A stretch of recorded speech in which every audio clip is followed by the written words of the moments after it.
আমরা সকল থেকে করজনের মাধ্যমে সদর আহ্বান করি।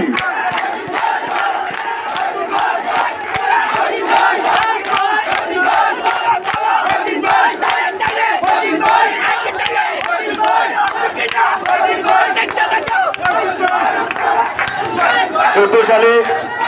ভোটারবিহীন নির্বাচনে 153 জন বিনা প্রতিদ্বন্দ্বিতা নির্বাচিত হয়ে আমাদের নেতৃবৃন্দকে নির্যাতন করে এবং আগামী সালে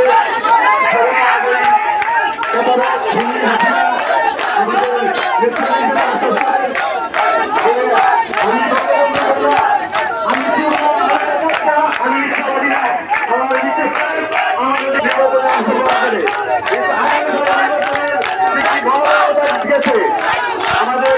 পান্থীয় নেতা আল্লাহ কাজী শাহ মুফাজ্জল হোসেন কার্যকর্তার মনোনীত প্রার্থী আমাদের পান্থীয়